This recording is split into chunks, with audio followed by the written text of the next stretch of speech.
कहते हैं कि मन को जीतना आसान नहीं। मन के बारे में गौतम बुद्ध ने कहा है कि अगर कोई योद्धा हजारों लोगों को हजारों बार जीतता है तो उससे कहीं अधिक बलवान वो व्यक्ति है जिसने मन को जीता है। दोस्तों, क्या आपको पता है अगर मन बिगड़ जाए तो एक राक्षस का रूप धारण कर लेता है और सब कुछ नष्ट कर सकता है।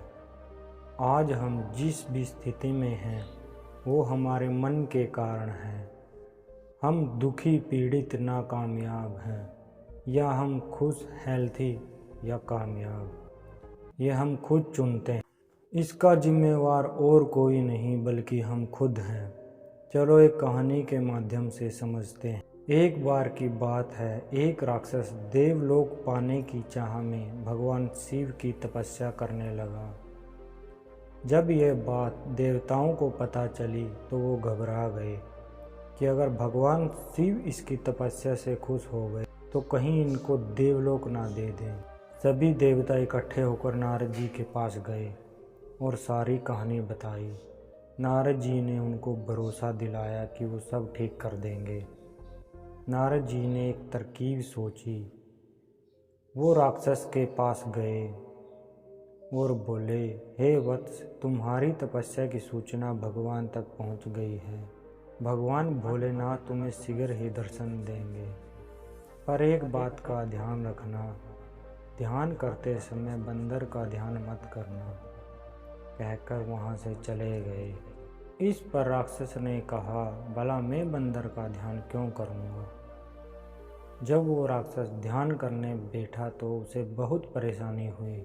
जब भी वह ध्यान के लिए अपनी आंखें बंद करता तो मन में बंदर का रूप सामने आने लगता और वह इधर उधर भागने लगता। वह बंदर का ध्यान हटाने के लिए जितना जोर लगाता उतना ही वह सामने आता। बंदर के ध्यान से लड़ने से उसकी सारी तपस्या बेकार हो गई, पर बंदर को मन से हटा ना सका। इसी तरह दुनिया में चल रही सारी समस्याओं को हम हमारे दिमाग में रखते हैं और वह बात दिमाग से तब तक नहीं जाती जब तक हम किसी दूसरी बात पर ध्यान न लगाएं। दोस्तों, हमारे मन में पॉजिटिव विचार कम और नेगेटिव विचार अधिक आते हैं।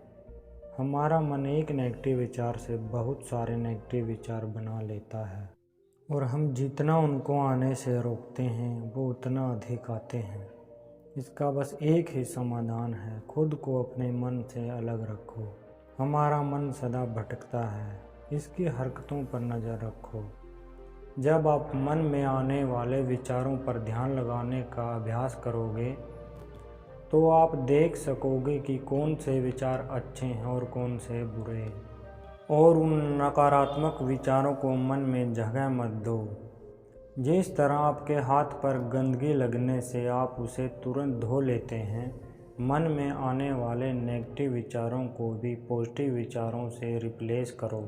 जैसे कि क्रोध के लिए क्षमा का भाव, लोभ या लालच के लिए दया या दान का भाव, ईर्ष्या और जलन के लिए सहानुभूति का भाव।